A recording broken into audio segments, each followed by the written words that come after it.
नमो अरिहन्ताणं नमो सिद्धाणं नमो आयरीयाणं नमो उवज्झायाणं नमो लोये सव्वसाहुणं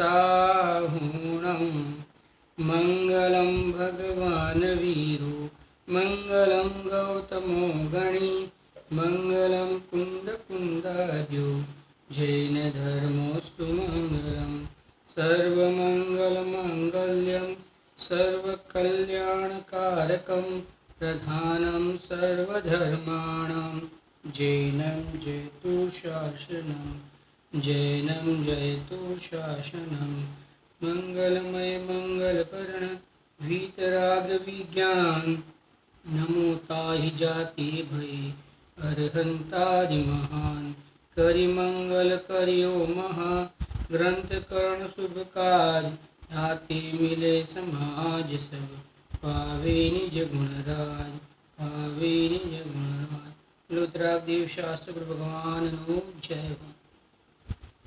रहस्य पूर्ण चिट्ठी आचार्य कल्प पंडित प्रवर टोडरमल साहब के माध्यम से जो मुल्तान नगर वासियों को उत्तर के रूप में भेजी गई थी उसके ऊपर अपनी चर्चा चल रही है। उसके अंदर हमने देखा था कि टोडरमल साहब ने कहा कि परिणामों को आगम के माध्यम से आत्मा का ध्यान करें, आत्मा का और वस्तुओं का ध्यान करें और क्या करें, परिणामों को पर वस्तु का त्याग करके परिणामों में उपयोग की मग्नता करें। यानी परिणामों को उपयोग, परिणाम जो है उसको आत्मा में मग्न करे। आप समझना, उसका विषय आत्मा बनाए। ये अपन ने आज तक नहीं किया था तो ये करे, ऐसा टोडरमल साहब ने कहा था। लेकिन ऐसा करने से भी जो ज्ञान है उसमें कुछ विशेषता नहीं होती है, वैसा उन्होंने कहा था। अंत में ऐसा कहा था कि जो जे स्वरूप जानने में आए वह परिणाम तो मग्न होते हैं, उससे कुछ विशेष जानपना नहीं होता, लेकिन उससे कोई विशेष जानपना तो नहीं होता। आप समझना, विशेष जानपना हो ऐसा नहीं है। जानना तो उतना का उतना होगा। जब मिथ्या दृष्टि थे तभी भी जो जानते थे और जब सम्यक दृष्टि हुए तभी भी जो जानते हैं, तो जानने में कोई फर्क नहीं आया। फर्क किस में आया? फर्क आया कि जो यानी जानते थे, यानी बाद में ज़्यादा जानने लग जाएंगे, यानी क्षयोक्षम बढ़ जाएगा, ऐसा नहीं है। हाँ, विशुद्धि बढ़ जाएगी परंतु क्षयोक्षम नहीं बढ़ेगा। आप समझना, क्षयोक्षम तो वैसा का वैसा ही रहेगा, क्षयोक्षम नहीं बढ़ेगा। तो जानपने में कोई विशेषता नहीं है। अब शिष्य को प्रश्न उठा वहाँ पे, जो सविकल्प निर्विकल्प दशा में जानने की विशेषता नहीं है तो आनंद किस प्रकार से अधिक आता है? आप समझना, आनंद अधिक किस प्रकार से आएगा? क्योंकि उसने पढ़ा है, क्योंकि ज्ञान और आनंद को अविनाभाव संबंध है। जहाँ जहाँ ज्ञान है, यानी ज्ञान होगा और आनंद नहीं हो, ऐसा नहीं हो सकता। और आनंद हो और ज्ञान नहीं हो, ऐसा नहीं हो सकता। जहाँ जहाँ ज्ञान है वहाँ वहाँ आनंद होता ही है, और जहाँ जहाँ आनंद है वहाँ ज्ञान होता ही है। आप सुनना। तो अब शिष्य ये प्रश्न पूछता है, उस ओर से प्रश्न पूछता है कि अगर आप ऐसा कहते हो कि ज्ञान बढ़ा नहीं, आप सुनना, ज्ञान बढ़ा नहीं और ज्ञान बढ़ा नहीं और आनंद आया, आप ऐसा कहते हो। क्या कहा? अगर सविकल्प निर्विकल्प दशा में जानने की विशेषता नहीं है, यानी उसमें निर्विकल्प दशा में कोई विशेष जानकारी हो, यानी ज्ञान बढ़ जाता हो, ऐसा अगर नहीं हो, अगर इस प्रकार की अगर योग्यता नहीं हो, तो फिर आनंद अधिक आनंद किस प्रकार से हो सकता है? तो फिर आनंद बढ़ा ऐसे कैसे कह सकते? आनंद तो कब बढ़े? क्या नहीं है, आनंद कब बढ़े? जितना जितना ज्ञान बढ़े उतना उतना आनंद बढ़े। अब यहाँ ज्ञान तो बढ़ता नहीं है और आप कहते हो आनंद बढ़ गया उनका, यानी उनको आनंद का अनुभव हो गया। तो इस प्रकार की विशेषता किस प्रकार से होती है, ये शिष्य का प्रश्न है। देखो वापिस से शिष्य का क्या प्रश्न है? शिष्य ने ये प्रश्न किया कि आपने कहा कि जानने में कुछ विशेषता नहीं होती है। जो सम्यक दृष्टि जब जान रहा था वैसा ही मिथ्या दृष्टि, यानी उतना ही मिथ्या दृष्टि जानता है, वैसा ही नहीं, उतना ही मिथ्या दृष्टि जानता है। जितना मिथ्या दृष्टि जानता है उतना ही सम्यक दृष्टि जानता है। पहले मिथ्यात्व अवस्था में जितना ज्ञान था उतना ही ज्ञान सम्यक दर्शन की अवस्था में उतना ही ज्ञान होता है, ज्ञान बढ़ नहीं जाता है। अब शिष्य का ये प्रश्न है, जब ज्ञान बढ़ नहीं जाता तो फिर आनंद कैसे बढ़ेगा? क्योंकि ज्ञान बढ़ता है तो आनंद बढ़ना चाहिए, जितना जितना ज्ञान उतना उतना आनंद, आप समझना। और ज्ञान बढ़ता है तो आनंद बढ़ना चाहिए, पर आनंद नहीं बढ़ रहा है, आप ज्ञान नहीं बढ़ रहा है और आप कहते हो आनंद बढ़ गया। ये किस प्रकार से हो सकता है? ये शिष्य का प्रश्न है। देखो कितना गजब है। ऐसा नहीं है शिष्य ने ऐसे ही प्रश्न पूछ लिया है, तर्क है, वो न्याय से बात कर रहा है। क्या न्याय दे रहा है शिष्य? शिष्य ये न्याय दे रहा है कि ज्ञान नहीं बढ़ा और आनंद बढ़ गया, ये कैसे हो सकता है? ज्ञान बढ़े और आनंद बढ़े, ये तो समझ में आती है, क्योंकि ये तो न्याय में ऐसा बताया है कि जितना ज्ञान बढ़ता है आनंद उतना बढ़ता है। आप कहते हो ज्ञान तो उतना का उतना रहता है और आनंद बढ़ जाता है, तो फिर क्या ऐसा कैसे हो सकता है? तो उसके लिए उसका समाधान कहते हैं। देखो इतना बढ़िया समाधान दिया है टोडरमल साहब ने। सविकल्प दशा के समय में ज्ञान अनेक ज्ञेयों को जानने में प्रवृत्त रहा था। सविकल्प दशा में क्या क्या था? ज्ञान अनेक ज्ञेयों को जानने में प्रवृत्त रहा था। भले ही सम्यक दृष्टि हो, सम्यक दृष्टि जीव भी जब सविकल्प अवस्था में होता है तब अनेक ज्ञेयों को जानने में उसका ज्ञान प्रवृत्ता है। मिथ्या दृष्टि के भी जब सविकल्प दशा में होता है तब अनेक ज्ञेयों को जानने में उसका ज्ञान प्रवृत्ता है। और निर्विकल्प अवस्था में तो क्या होता है? केवल एक आत्मा को ही जानने में प्रवृत्ता है। आप समझना, निर्विकल्प अवस्था में क्या होता है? केवल एक आत्मा को जानने में प्रवृत्ता है। एक तो ये विशेषता हुई, आप समझना। क्या विशेषता हुई? सविकल्प दशा में तो बहुत विषयों को जानने में ज्ञान प्रवृत्त रहा था और निर्विकल्प दशा में एक आत्मा को ही जानने में ज्ञान प्रवृत्त रहा है। ऐसा क्यों? क्योंकि पहले ले लिया ना, अपने ज्ञान की योग्यता कैसी है? एक समय में एक विषय को जानने की ही अपने ज्ञान की योग्यता है। तो जब आत्मा को जान रहा है निर्विकल्प अनुभूति में, दूसरे बाहर के कोई उपयोग जो है वो बाहर के किन्हीं विषयों को अपना ज्ञान का विषय नहीं बनाता है और केवल एक आत्मा को अपने ज्ञान का विषय बनाता है, क्योंकि उसका रस ले रहा है ना। निर्विकल्प अवस्था में एक आत्मा का रस ले रहा है, तो एक आत्मा का रस ले रहा है तो एक आत्मा को जानने के पूर्व आत्मा का रस ले रहा है। तो उस समय बाहर के जो अनेक विकल्प हैं वो विकल्प वहाँ पे क्या हो गए हैं? शांत हो गए हैं।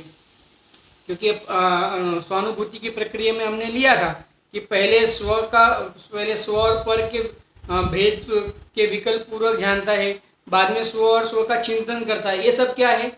अनेक प्रकार से विकल्प बढ़े ना, आप समझना। वो जब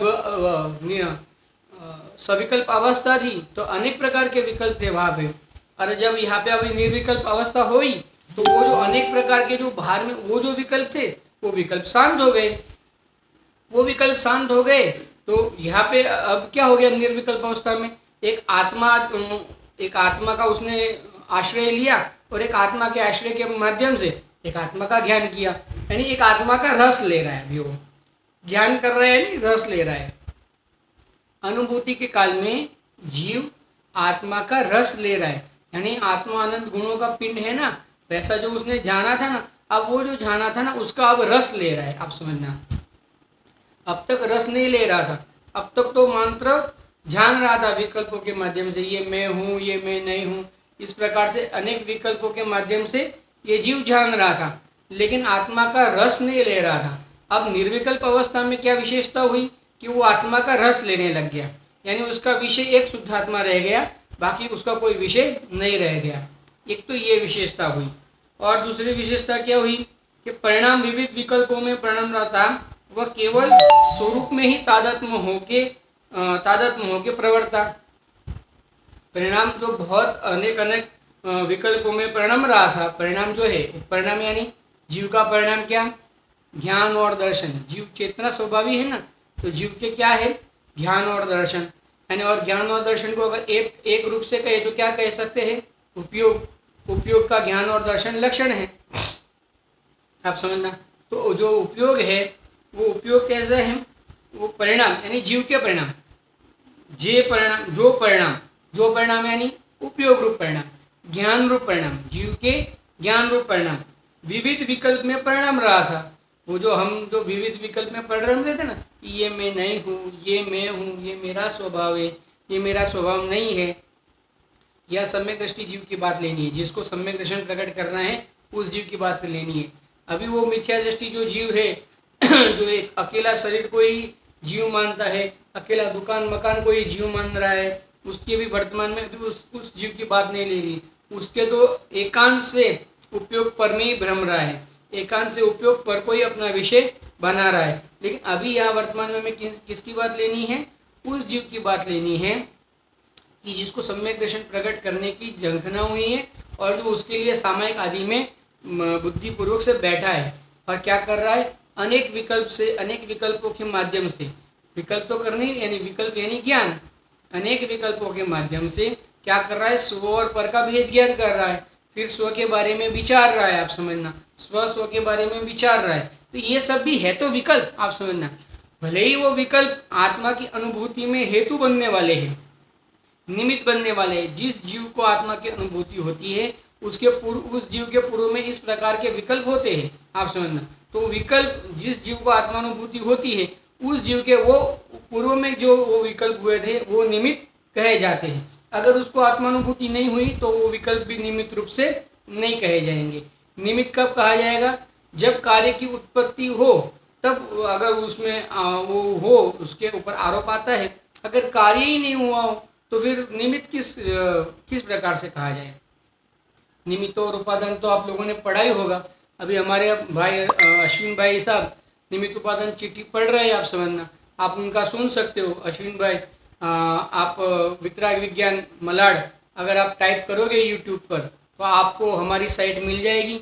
और हमारी साइट के ऊपर भाई हमारे यहाँ पे जो आदरणीय अश्विन भाई साहब है वो उपादान निमित्त के चिट्ठी के ऊपर स्वाध्याय, बहुत बढ़िया स्वाध्याय करा रहे हैं। तो आप उसके माध्यम से उपादान और निमित्त का बहुत बढ़िया से खुलासा से आप स्वाध्याय कर सकते हो। और मेरा रहस्यपूर्ण चिट्ठी पे स्वाध्याय चल रहा है। ये एक ही समझना, मोक्ष मार्ग प्रकाश जी के पीछे 3 चिट्ठी जो है, एक तो परमार्थ वचनी का, एक उपादान निमित्त चिट्ठी, एक उपादान निमित्त का है, फिर एक ये रहस्यपूर्ण चिट्ठी है, और एक समाधि भावना जो गुमानी राम जी ने, टोडरमल साहब के सुपुत्र थे गुमानी राम जी, उन्होंने जो एक समाधि मरण भावना जो लिखी है, यानी समाधि मरण के ऊपर जो एक लेख लिखा है, वो उसके ऊपर पीछे एक ऐसे इस प्रकार से 4 छपे हैं वहाँ पे, उसमें उनका निमित्त उपादान पे चल रहा है और मेरा रहस्यपूर्ण चिट्ठी पे स्वाध्याय चल रहा है। आप समझना, अब देखो यहाँ पे जिस जीव के आत्मानुभूति होती है उस जीव के पूर्व में वो जो विकल्प होते हैं ना, भेद ज्ञान के विकल्प चले। आप समझना, वो भेद ज्ञान के विकल्प क्या होते हैं? वो भेद ज्ञान के विकल्प को क्या कहेंगे? निमित्त कहेंगे। अगर यहाँ पे आत्मानुभूति होगी तब, आत्मानुभूति हुई तो उन विकल्पों को क्या कहेंगे? निमित्त कहेंगे। अगर आत्मानुभूति नहीं हुई तो उन विकल्पों को निमित्त भी नहीं कहेंगे। आप समझना, परिणाम विविध। देखो विशेषता क्या हुई, लेकिन अब जो परिणाम थे ना वो आत्मा में मग्न हुए, बस ये मग्नता विशेषता है। आप समझना, अगर आपके परिणाम मग्न नहीं हुए स्वरूप में, तो ये सब जो आपने इतना सारा जो प्रयास किया, अगर आपका परिणाम आत्मा में मग्न नहीं हुआ तो ये प्रयास आपके किस काम के?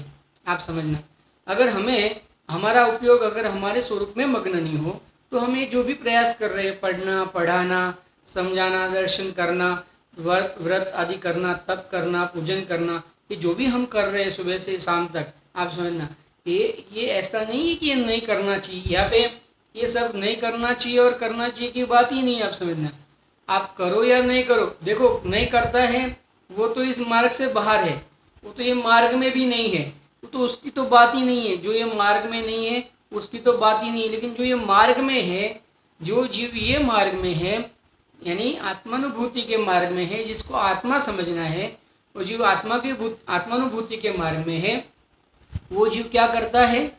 वो जीव सोवर पर के भेद ज्ञान पूर्वक आत्मा का अनुभव करता है और क्या करता है? उपयोग को स्वरूप में मग्न करता है।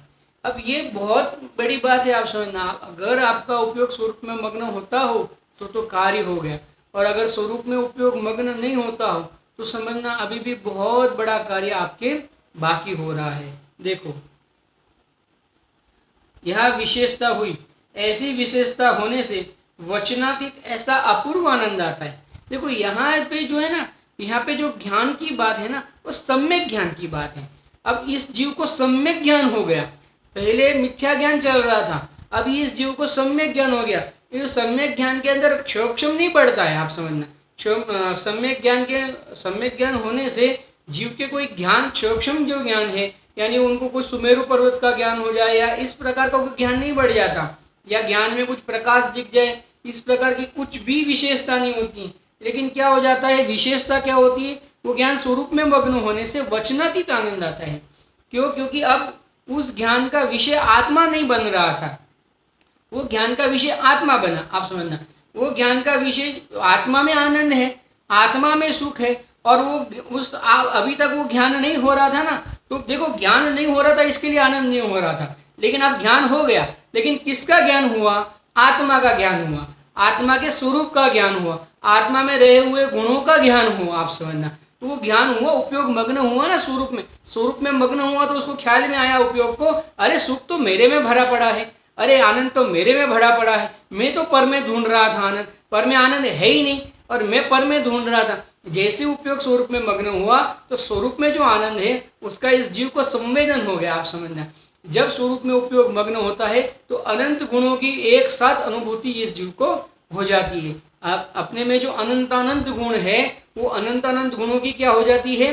एक साथ अनुभूति हो जाती है। आप समझना, सभी गुणों की एक साथ अनुभूति हो जाती है, और क्या होता है? आनंद प्रकट हो जाता है। तो ये आनंद क्यों प्रकट हुआ? क्योंकि आत्मा का ज्ञान हुआ। आत्मा का जैसा ज्ञान होना चाहिए था, मग्नता पूर्वक, उस प्रकार से ज्ञान नहीं हो रहा था, इसके लिए आनंद नहीं हो रहा था। बाहर का तो बहुत समझो ज्ञान हो नहीं हो अलग बात है, लेकिन ये जीव ने प्रश्न क्या, इस जीव का प्रश्न किस ओर से था कि आप कहते हो कि ज्ञान नहीं बढ़ रहा है तो आनंद क्यों बढ़ा? अरे आनंद इसके लिए बढ़ा कि आनंद का स्रोत उसको पता चल गया। अब तक आनंद का स्रोत पता नहीं था ना, ज्ञान ने आनंद के स्रोत को पहचान लिया, जान लिया, उपयोग को वहां मग्न कर लिया। अब तक आनंद के स्रोत की तो खबर नहीं थी, अब आनंद तो ढूंढ रहा था। अब जब आनंद ढूंढेगा, आनंद के स्रोत का पता नहीं होगा और आनंद ढूंढेगा तो आनंद कहाँ से मिलेगा? आप समझना, आनंद का जो स्रोत है वो अपने स्वरूप में है, अपने स्वरूप में आनंद का स्रोत है। अगर अपने स्वरूप में देखेगा तो वो आनंद का स्रोत उसको मालूम पड़ेगा, उसको अनुभव में आएगा। तो इसलिए ज्ञान तो अब ज्ञान में क्या विशेषता हुई? ज्ञान में आत्मा, ज्ञान ने आत्मा को जाना। अब तक तो जान रहा था ना आत्मा को, अरे वो तो विकल्पों के माध्यम से जान रहा था, उसमें उस ज्ञान को इतना विश्वास नहीं था कि मैं ऐसा हूँ। जब स्वरूप, वो जो विकल्प है, वो जो ज्ञान है, वो जब स्वरूप में मग्न हुआ, समझना, तब इसको विश्वास आया। ये विश्वास आया इस जीव को कि अरे हाँ मैं ऐसा ही हूँ, मैं तो आनंद स्वभावी ही हूँ, मैं तो सुख स्वभावी ही हूँ। ऐसा जैसे उसको ख्याल में आया तो उसको आनंद प्रकट में आ गया। आप समझना, उसके आनंद वेदन में आ गया, उसके आनंद अनुभव में आ गया। अब तक वो आनंद अनुभव में नहीं था, वेदन में नहीं था। आप समझना, तो ये यहाँ पे कोई ज्ञान, बहुत बाहर का ज्ञान कोई बढ़ जाए और आनंद हो जाए, उसकी कोई बात नहीं है। यहाँ पे आनंद का स्रोत जहाँ पे है उसका ज्ञान हो गया। आप समझना, अब तक आनंद का स्रोत जहाँ पे है उसका ज्ञान नहीं था इस जीव को, आनंद के स्रोत की पता नहीं। और आनंद, जैसे वो हिरण है, उसको बेचारे को वो जैसे रन में जाता है और दूर दूर तक वो रन में जो मिट्टी होती है, वो सूर्य का जब प्रकाश उस पर पड़ता है तो उसमें पानी सा भ्रम होने लग जाता है। वो जो उसकी जो हवा होती है ना, हवा, वो गर्मी के कारण वो हवा इस प्रकार से हिलती है कि ऐसा भ्रम हो जाता है कि वहाँ पे पानी है। आप समझना, और ये हिरण वो पानी के लिए, वो पानी को पीने के लिए दौड़ते रहता है। अब वहाँ पानी तो है नहीं। आप समझना, और ये हिरण दौड़ते रहता है, दौड़ते रहता है, और क्या हो जाता है? अंत में थक के मरण को प्राप्त हो जाते हैं, मृत्यु को प्राप्त हो जाता है। आप समझना, लेकिन क्या हुआ उस, ऐसा इसको क्यों हुआ? क्यों? क्योंकि उसने जाना ना, देखो उसने जाना तो था, लेकिन कैसा जाना था? मिथ्या जाना था। वहाँ पे पानी है नहीं, और क्या जाना था? पानी है। इसके लिए क्या हो गया? उसका मरण हुआ। तब ज्ञान हुआ कि, ज्ञान तो हो रहा था कि नहीं हो रहा था? अरे लेकिन वो ज्ञान जो हो रहा था वो मिथ्या ज्ञान था। आप समझना, सम्यक ज्ञान नहीं था। अब उसको, जब उसको सम्यक ज्ञान हुआ, अगर उस जीव को सम्यक ज्ञान हो जाए कि अरे वो पानी नहीं है, वो तो पानी का छलावा है, भ्रम है, वह पानी है ही नहीं, वो तो पानी जैसा दिख रहा है, वह पानी नहीं है। तो पानी तो कहाँ होता है? जैसे वो नदी के, तालाब के नजीक जाता है, जैसे वो तालाब और नदी के नज़दीक जाता है जैसे उसको पानी दिख जाता है तब उसको ख्याल में आता है कि अरे सही पानी तो यही है। तब वो क्या करता है, तब वो वहां से पानी पीता है। अब जो पानी पिया ना तब आनंद आया। तो जो पानी पिया ना तब उसने उसको वास्तव में सही पानी का ज्ञान हुआ, आप समझना। तब तक जो बाहर में जो था वो पानी का क्या था, छलावा था, आप समझना, वो ज्ञान नहीं था। वैसे ही हम बाहर में अनेक जगह पे दुकान से सुख ढूंढ रहे, मकान से सुख ढूंढ रहे, स्त्री में से सुख ढूंढ रहे, पुत्र में से सुख ढूंढ रहे, गाड़ी में से सुख ढूंढ रहे, धन में से सुख ढूंढ रहे।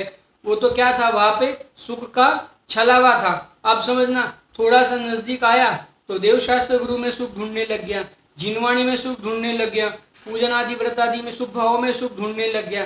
तो वो भी क्या है, वहां भी सुख नहीं है, क्या है, सुख का छलावा है।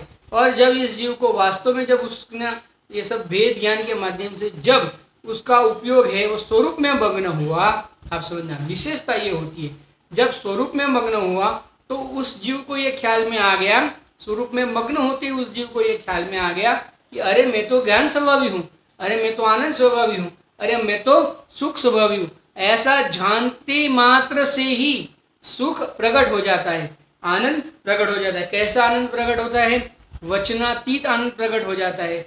अरे सिद्ध भगवान के जैसे, जिस सिद्ध भगवान की झांति का आनंद प्रकट हो जाता है, आप समझना, उनके जितना भले ही नहीं हो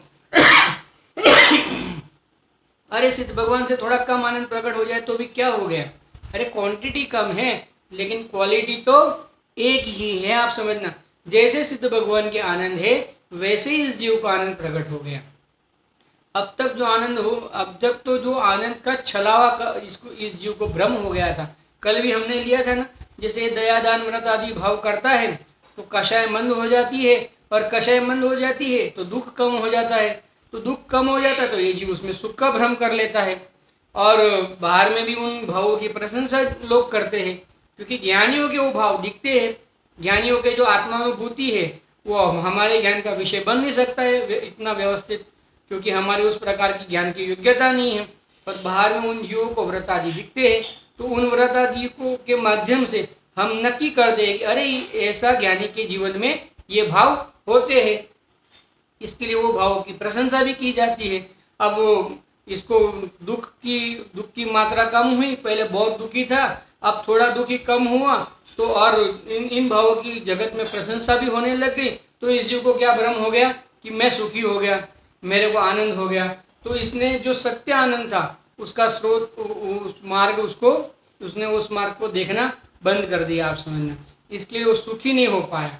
अब क्या हो गया, जब स्वरूप परिणाम में मग्न हुए तब इस जीव को ख्याल में आ गया कि अरे भाई इन भावों में भी, ये सुख भावों में भी सुख नहीं था, सुख तो मेरे स्वरूप में था। ऐसा जैसे ही उसको ख्याल में आ गया, जैसे उसको समझ में आ गया, तो उसके क्या हो गया, वचनातीत अपूर्व आनंद प्रकट हो गया, आप समझना, वचनातीत आनंद प्रकट हो गया।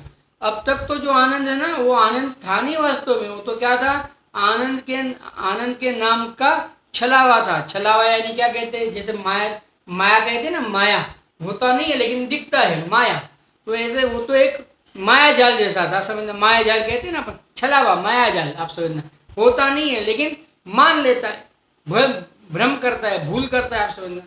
तो अब वचनातीत आनंद हुआ, जैसे सिद्ध भगवान का आनंद है, इस क्वालिटी का, इस उस रूप का आनंद हुआ, आप समझना, उसी जाति का आनंद हुआ इस जीव को। अरे इस जाति का आनंद अभी वर्तमान में हम मति शुद्ध ज्ञान की योग्यता की अवस्था में भी सिद्ध भगवान की जाति का आनंद भोग सकते हैं, इतनी बड़ी बात है। क्या करना है, खाली क्या करना है, अपने उपयोग को, अपने परिणामों को स्वरूप में मग्न करना है। हम उपयोग को और ये परिणामों को स्वरूप में मग्न नहीं करते, पर में मग्न करते हैं, इसके लिए दुखी हो रहे। अब पर में जो मग्नता हो रही है उस मग्नता को स्वरूप में मग्न करना चाहिए, आप समझना। जिसके अंश की झात विषय के सेवन में नहीं है, उसकी जो झात है ना, ये जो आत्मा का अनुभव हुआ, उसकी जो झात है ना, वो विषय सेवन की झात से विरुद्ध जाति का है, आप समझना। क्योंकि ये मोक्ष तत्व संबंधी भूल में बहुत जीव को ऐसा भ्रम हो जाता है, मोक्ष तत्व के संबंधी अनेक जीवों को ऐसी भूल हो जाती है कि स्वर्ग गति के जो देव है ना, उनसे कई गुना सुख होगा, आप समझना। लेकिन स्वर्ग गति जो है, स्वर्ग गति के जो देव है, उनको जो सुख है वो तो इंद्रिय सुख है, आप समझना। और इंद्रिय सुख वास्तव में सुख है नहीं, वो तो लोक में उनको सुख कहने की एक अपेक्षा है, आप समझना। वो सुख है नहीं वास्तव में, इंद्रिय सुख कोई होता नहीं है। इंद्रिय सुख कहा जाता है, अज्ञानी लोग उसको सुख मानते हैं। अज्ञानी लोग संयोगों में सुख मानते हैं और वह संयोगों की अधिकता होती है, आप समझना। अज्ञानी क्या मानता है? संयोगों में सुख मानता है, और वहाँ क्या है? संयोगों की बहुलता है। तो क्या इस जीव को क्या भ्रम हो जाता है कि ये जीव सुखी है, आप समझना। और सिद्धों के बारे में इस जीव को क्या भ्रम हो जाती है? मोक्ष मार्ग, मोक्षार्थी जीव के बारे में इस जीव को, यानी जिन जीव को मोक्ष हो गया है, उनके बारे में इस जीव को क्या भ्रम हो जाता है कि ये देवगति के जीव है ना, इससे असंख्यात गुना आनंद भापे होगा। अरे भाई, जाति ही भिन्न है, आप समझो। वो जाति अलग है, ये जाति अलग है। वो इंद्रिय सुख है, ये अतीन्द्रिय सुख है। ये जो इंद्रिय सुख है वो अभाव, उसका अभाव होने वाला है, आप समझना। वो एक तो बाधा सहित है, सपरम बाधा संयम, प्रवचन सार की गाथा भी है। वो बाधा सहित है, आप समझना। वो कम बड़ होते रहता है, एक तो कम बड़ होता है, बाधा सहित होता है, और उसका अभाव भी होता है, आप समझना। और ये अतीन्द्रिय सुख है, वो बाधा रहित है, आप समझना। उसमें कोई बाधा नहीं है। इंद्रिय सुख में तो इंद्रियों की बाधा है। आपकी इंद्रिय अच्छी होनी चाहिए। अगर इंद्रिय अच्छी नहीं हो तो आप वो सुख को नहीं भोग सकते हो, आप समझना। कई धनवान जीव है, कितने लोगों के पास इतना धन है, इतना धन है, वो काजू बादाम नहीं खा सकते, आप समझना। उनकी उस प्रकार की योग्यता नहीं है। जो घी खा नहीं सकते, आप समझना। डॉक्टर ने मना कर दिया कि आप तेल घी कुछ नहीं खा सकते भैया, आपकी शरीर की उस प्रकार की योग्यता नहीं है। अगर आपने खाया तो आपको हार्ट अटैक हो सकता है। अब धन तो बहुत है और खा नहीं सकता है, दवाई खा के जिंदा रहना पड़ रहा है, और धन दुनिया भर का है, आप समझना। संयोगों में कमी नहीं है, लेकिन भोग नहीं सकता है। और कई जीव को ऐसा है कि भोगने की आकुलता तो बहुत है, लेकिन संयोग नहीं है, उस प्रकार का पल्ले में पुण्य नहीं है, उस प्रकार के संयोग उसको प्राप्त हो, आप समझना। और वांछा बहुत है, और इस जीव को भी वांछा बहुत है, आप समझना। लेकिन क्या कर सकता, क्या कुछ कर नहीं सकता ना, आप समझना। इंद्रिय साथ नहीं दे रही है, बाधा पहुंचा रही है, और कर्म का उस प्रकार का उदय है, असातावेदनीय कर्म का उस प्रकार का उदय है, आप समझना, कि वो भोग नहीं सकता है। अभी देखो, है तो दुनिया भर के सहयोग होने पर भी भोग नहीं सकता है, तो क्या करे? तो अभी उससे कुछ, वो जाति है ही नहीं सुख की। और अगर वहाँ पे समझना धन भी हो, भोग सकता भी हो, आप समझना, तो भी वो कोई सुख नहीं है। किसी के ऐसा देखा भी जाता है कि धन भी बहुत है और भोगता भी बहुत है, तो भी वो कोई सुखी हो गया हो, ऐसा नहीं है। क्यों नहीं है? क्योंकि अब मैं और भोगूं, उस प्रकार की वांछा होती है। इस प्रीति से भोगूं, इस रीति से भोगूं, अलग अलग विधि से भोगने की वांछा होती है। नहीं, अनेक विकल्प चलते रहते हैं, और उन अनेक विकल्पों के माध्यम से वो जीव दुखी ही रहता है, समझना। संयोग तो दुनिया भर के है, लेकिन फिर भी दुखी रहता है। इसके लिए इंद्रिय सुख है, वो वास्तव में सुख है ही नहीं। तो इसके लिए ये भ्रम नहीं पाल लेना कि जैसे देवों के है, जो सुख देवों के है, उससे कुछ अधिक सुख सिद्ध भगवान को होगा। ऐसा नहीं है। सिद्ध भगवान का सुख की जाति ही अलग है, और ये जो देवों के जो सुख है ना, उसकी जाति ही अलग है, आप समझना। दोनों की जाति ही जुदा जुदा है, दोनों की जाति एक है ही नहीं, जुदी जुदी जाति है भैया, एक जाति नहीं है। जिसे अतीन्द्रिय ज्ञान है ना, वो बाधा रहित है, आप समझना। वो ज्ञान को भोगने में कोई बाधा नहीं है, कोई कर्म उसमें आड़े नहीं आता है, आप समझना। आप उस घर में बाहर में कितना ही असता वेदनी का उदय हो मुनिराजों के, वो अंदर में अपने चैतन्य स्वरूप में इतने मग्न हो जाते हैं कि केवल ज्ञान प्रकट कर लेते हैं। इतना आनंद, इतने आनंद की मस्ती में रहते हैं कि बाहर में तो उपसर्ग हो रहा है, कोई घानी में पेल रहा है, कोई पहाड़ से फेंक रहा है, आप समझना। कोई खड़े खड़े उनका विदारण कर रहा है, उनके शरीर का कोई भक्षण कर रहा है। जानवर हो, समझना, शेर आदि हो, सिंह आदि हो, तो शरीर का भक्षण कर रहे हैं बाहर में। और ये जीव उस समय में वो मुनिराज अपने चैतन्य स्वरूप आनंद का वेदन कर रहे हैं। क्या बल है वहां पे? वो बल ये है कि उनका उपयोग क्या हो गया है, वो परिणाम है, वो क्या हो गए? स्वरूप में मग्न हो गए।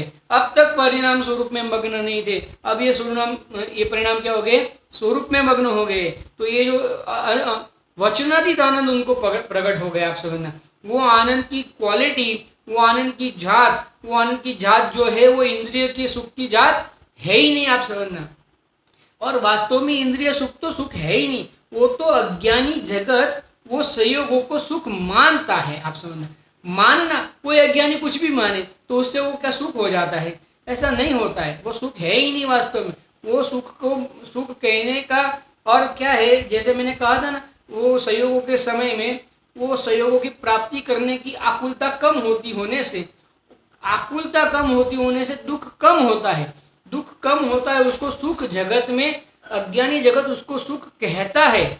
सुख होता नहीं है, कहना अलग होता है और होना अलग होता है। मैंने पहले भी कहा था, सुख कहना अलग होता है और सुख होना अलग होता है। कहो उसको सुख कहो तो कहो, अज्ञानी जगत उसको सुख कहे तो कहे, ज्ञानी उसको सुख मानते है ही नहीं। आप समझना, ज्ञानी उसको सुख मानते ही नहीं। आप समझना, देखो क्या कहते हैं, उसकी दोनों की जाति जुदी है। विषय सेवन की जात, विषय सेवन के माध्यम से जो सुख मिलता है उसकी जात जुदी है, और ये जो आत्मा का अनुभव होता है उस समय में जो सुख आता है उसकी जाति जुदी है। और आनंद अति, और उसको, उस आनंद को, किस आनंद को, जिस आनंद जो आत्मा के अनुभव के माध्यम से जो आनंद प्रकट हुआ वो आनंद को अतीन्द्रिय आनंद कहते हैं। आप समझना, एक तो इंद्रिय आनंद हुआ, एक अतीन्द्रिय आनंद हुआ। वास्तव में इंद्रिय आनंद आनंद है ही नहीं, इंद्रिय आनंद आनंद है ही नहीं, उसको आनंद कहने की जगत में पद्धति है, लेकिन वो पद्धति होने पर भी वो आनंद है ही नहीं। इंद्रिय आनंद तो बाधा सहित है। आप समझना, विच्छिन्न है, यानी छूट जाएगा।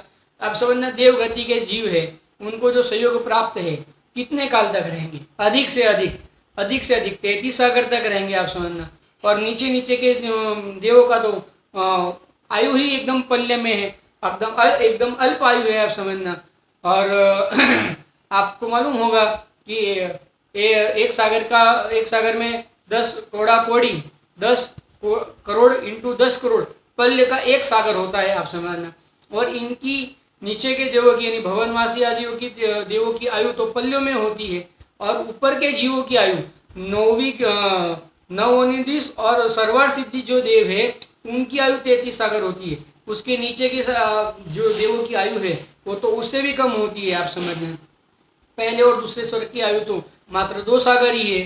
तो अब इतनी अल्प आयु है, आप समझना, तो समझो ये सुख आप मानो तो भी ये सुख दो सागर के बाद तो ये सुख का अभाव होगा कि नहीं होगा। आप समझना, और 2 सागर तक क्या वो सुख भोग रहा है? आपको ऐसा लग रहा है कि 2 सागर तक उसको सुख था, ऐसा है क्या?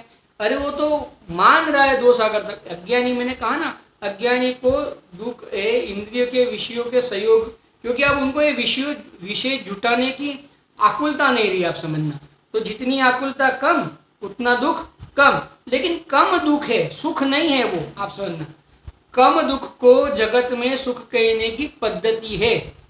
टोडरमल साहब ने ही, इसी मोक्ष मत प्रकाशक ने बताया है कि कम दुख को जगत में सुख कहने की पद्धति है, लेकिन वो गलत पद्धति है। आप समझना, वो सुख नहीं है, वो तो लोग कहता है। इसके लिए जो जीव के ये जो संयोग आदि है, विषय सेवन आदि की जो जीवों की अनुकूलता समझो बाहर में दिखाई देती है, और उसके माध्यम से जो उनको सुख, वो जो सुख मानता है नहीं, लेकिन जो मानता है उसकी जाति और सिद्ध भगवान के सुख की जाति, दोनों की सुख की जाति में क्या है? आसमान जमीन का अंतर है, जाति ही जुदा है। एक इंद्रिय सुख है और एक अतीन्द्रिय सुख है। इंद्रिय सुख सुख है ही नहीं, उसको सुख कहने की जगत में पद्धति है। जिनागम में उसको सुख नहीं कहा है, जिनागम में तो उसको दुखी ही कहा है, लेकिन फिर भी इंद्रिय सुख ऐसा नाम इसके लिए लिया है कि लोक में उसको इस नाम से वो प्रसिद्ध है, इसके लिए लोगों को समझाने के लिए। आप समझना, व्यवहार से व्यवहारी जनों को व्यवहार की भाषा में समझाया जाता होने से इस प्रकार से उस रूप से उनको समझाया जाता है। और उनको इंद्रिय सुख कह के क्या कहते हैं वापिस आचार्य देव, कि तू जो कहता है ना इंद्रिय सुख, उसमें सुख नहीं है। अब देखो बताना क्या है, उसमें सुख नहीं है, लेकिन कहेंगे क्या? इंद्रिय सुख। अब कहेंगे इंद्रिय सुख और बताएंगे उसमें सुख नहीं है, क्योंकि उसको फिर अब जब उसमें सुख नहीं है तो आपने उसको इंद्रिय सुख क्यों कहा? प्रश्न होना चाहिए अपने को। उसमें जब सुख नहीं है तो आपने उसको इंद्रिय सुख क्यों कहा? अरे भाई, इसके लिए कहा कि तू उसको इंद्रिय सुख मानता है, तो उसको सुख मानता, तू मानता है, इसके लिए तेरी भाषा में कहा है कि वो सुख सुख नहीं है। आप समझना क्या कहा? वो सुख सुख नहीं है। जैसे टोनमल जी साहब कहते हैं ना, तू जो कहता है वो तो सही है। आप समझना, यानी यहाँ पे भी तो क्या कहते हैं, तू जो कहता है कि यहाँ मुझे आकुलता कम दिख रही है वो तो सही है, आकुलता तो कम दिख रही है, लेकिन वो निराकुलता नहीं है। आप समझना, आकुलता कम दिख रही है वो बात सही है, लेकिन वो निराकुलता नहीं है। आप समझना, निराकुलता अलग है और आकुलता, कम आकुलता तो है ना भैया। अभी कम बुखार है, आप समझना, अपने को बुखार आ जाए 98 आया, समझो 99 बुखार आया, आप समझना, तो लेकिन 102 की अपेक्षा से वो कम है, 104 102 की अपेक्षा से वो बुखार कम है, लेकिन बुखार तो बुखार है ना, वो स्वस्थ तो नहीं है ना वो जीव। आप समझना, वो जीव के, स्वस्थ जीव जो होता है उसके 96 टेम्परेचर रहता है अप्रोक्स। आप समझना, और जो स्वस्थ जीव नहीं है उसको 98 से समझना 104 105 तक बुखार रहता है, उसका शरीर का टेम्परेचर रहता है। अभी कोई ऐसा कहे कि हमको तो 98 ही है ना, इसको बुखार थोड़ी कहेंगे। आप समझना, अरे भाई वो कम बुखार है, लेकिन वो है तो बुखार ही, वो रोग कम है लेकिन है तो रोग ही, वो कोई निरोगी अवस्था नहीं है। समझना, इसके लिए इंद्रिय जो सुख है वास्तव में, वो लोग जो इंद्रिय को सुख मानते हैं वो सुख है नहीं। सुख तो कैसा है? अतीन्द्रिय सुख ही सुख है वास्तव में। दोनों की जाति ही भिन्न भिन्न है। इसके लिए वास्तव में अगर लोक में बहुत ज्ञान हो जाए ना, तो बहुत ज्ञान होने से उसकी बहुत ख्याति आदि होती है, बाहर में उसको लोग बहुत मानते हैं, उसके ज्ञान की उस प्रकार की योग्यता होने से उसको लोग बाहर में बुलाते हैं, उसको समझना उच्च आसन पे भी बिठा देते हैं। तो अगर उसको बिठा भी देवे तो उस समय जो वो सुख आ रहा है ना, वो जो यानी कम आकुलता हुई ना, अब उच्च आसन पे बैठने की बहुत लोगों को आकुलता होती, लेकिन मिलता नहीं है। अब इस जीव को समझो मिल गया ज्ञान बाहर में इतना ज्ञान है और वो उच्च आसन मिल गया, तो इस जीव को क्या हो गई? आकुलता कम हुई, लेकिन अनुकूलता नहीं हुई। आप समझना, निराकुलता नहीं हुई, आकुलता कम हुई, निराकुलता नहीं हुई। और ये जो सिद्ध भगवान है उनको तो सर्व विकल्पों का अभाव हो गया, सर्व कर्मों का अभाव हो गया, बाहर में अब कोई कुछ लेना देना ही नहीं। आप समझना, और उपयोग ऐसा स्वरूप में मग्न हो गया कि अब बाहर आएगा ही नहीं, कभी आएगा ही नहीं। आप समझना, सम्यक दृष्टि जो जीव है उनका तो उपयोग समझो बाहर में आएगा भी, बाहर में आएगा तब वो सविकल्प दशा में आएंगे भी, लेकिन सविकल्प दशा में भी आएंगे ना तो अच्छा। और एक प्रश्न भी हो सकता है क्या, कि जैसे सम्यक दृष्टि जीव है जिसने सम्यक दर्शन प्राप्त कर लिया है पूर्व में, अब वो जीव निर्विकल्प अवस्था में से सविकल्प अवस्था में आएंगे तो उनको सुख होगा या नहीं होगा? तो यहाँ पे कहते हैं हाँ होगा ना, सुख तो होगा उनको। सुख क्यों नहीं होगा? सुख तो होगा। आप समझना, क्योंकि अभी उन्होंने आत्मा का स्वाद लिया हुआ है, वस्तु का निर्णय किया हुआ है, उसके माध्यम से उनको वस्तु का ख्याल है, सुख के स्रोत का ख्याल होने से उनको सुख तो होगा। लेकिन फिर भी वही जीव जब निर्विकल्प अवस्था में होते हैं तब जो उनको आनंद होता है वो आनंद वास्तव में विशेष आनंद ही है। आप समझना, क्योंकि जितना जितना विकल्प, जितना जितना राग उतना उतना दुख, और जितना जितना राग नहीं उतना उतना सुख। आप समझना, ये जिनागम का वाक्य है। क्या कहा? जितना जितना राग उतना उतना दुख, और जितना जितना राग नहीं उतना उतना दुख नहीं।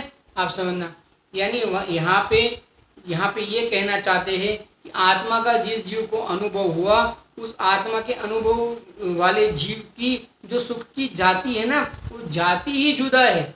वो लौकिक में देवगति के देवों को भी उस प्रकार का सुख नहीं है, उस जाति का सुख नहीं। आप समझना, वो इंद्रिय सुख है ना, बाद में जो सहयोग मिले, अनुकूल सहयोग मिले, विमान मिला, आप समझना, बहुत लोग उनके आगे झुकते हैं, वो नंदनवन आदि में जाते हैं घूमने के लिए, कहीं भी जा सकते हैं। सब वहाँ पे जो देवगति के देव है वो सब सब जगह पे घूमने जाते हैं, नंदनवन मेरू पर्वत आदि वहाँ पे जो नंदनवन आदि है वहाँ पे घूमने जाते हैं। और अपने को ऐसा लगता होगा कि नंदनवन में जाते इतना सुख भोगते, अरे भाई वो सुख है ही नहीं, समझना। वो तो तुमने नंदनवन नहीं देखा है, इसके लिए तुम्हें नंदनवन देखने की आकुलता है। और उन्होंने वो नंदनवन देख लिया तो उस संबंधी उतने उतने जो विकल्प थे वो विकल्प कम हुए, आप समझना।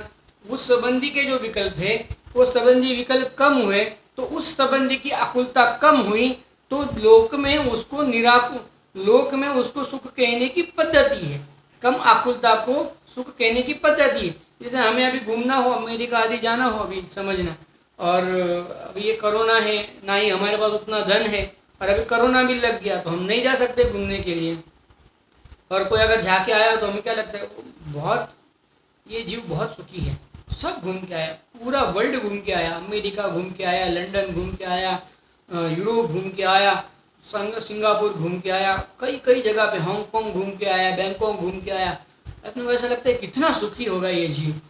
और आप समझो, लेकिन अब हम अभी यहाँ पे हम सुख और दुख की कल्पना किस प्रकार से कर रहे हैं, क्यों हम नहीं जा पाए ना, आप समझना। हमें वो सब वहाँ जाने की आकुलता है, हमें वो सब देखने की आकुलता है, हमें वो सब जानने की आकुलता है, हमें वो सब भोगने की आकुलता है, आप समझना। और इसलिए हमारी वो आकुलता बनी रहती है। अब वो जीव वहाँ पे जाके आया तो हमें क्या लगता है कि वहाँ पे उतना विकल्प कम हो गया ना, उस जाति के विकल्प कम हो गए, तो उस जाति के विकल्प कम हो गए तो जितना विकल्प कम हुआ, आप समझना, उतना दुख कम हुआ, आप समझना। उस प्रकार का उतना दुख कम हुआ तो लोग उसको क्या कहते हैं, अरे ये तो सुखी है, ये लोग मानता है। कई उदाहरण दे सकते हैं हम उसके लिए, आप समझना, कई उदाहरण। चने होते हैं तब दांत नहीं होते, दांत होते तब चने नहीं होते, और चने दांत दोनों हो, आप समझना, और वो खा ले चने, तो ये जीव को भ्रम हो जाता है कि देखो ये तो सुखी हो गया। अरे भाई वो सुख है ही नहीं। तो आप समझना, वो अच्छा चने कितने टाइम तक वो चने का सुख रहेगा, जब तक चने खा जब तक वो अंदर चले जाएंगे फिर वो सुख खलास, आप समझना। फिर कौन का तो अभाव हो गया ना सुख का। तो जिस चीज का अभाव हो जाए, जिस सुख का, उसको सुख किस प्रकार से कहा जाएगा। और सिद्ध भगवान के जो अब सुख प्रकट हुआ ना, वो सुख कैसा है, सादी अनंत काल तक, आप समझना, अनादि अनंत काल तक, सादी अनंत नहीं, अनादि अनंत काल तक अब वो सुख, कभी भी उस सुख का अभाव नहीं होगा, और बाद आनंद सुख उनको प्रकट हो गया, आप समझना। तो ये और वो आत्मिक आनंद है, आप समझना, वो आत्मिक आनंद है, आत्मा में आनंद भरा है और उसके माध्यम से आनंद प्रकट हुआ है। और ये बाहर में आनंद था नहीं, लेकिन इसने भ्रम से आनंद मान के रखा था, तो वहां तो आनंद है नहीं, आनंद की कल्पना है, आप समझना। इसके लिए वो जाति अलग है और ये जाति अलग है।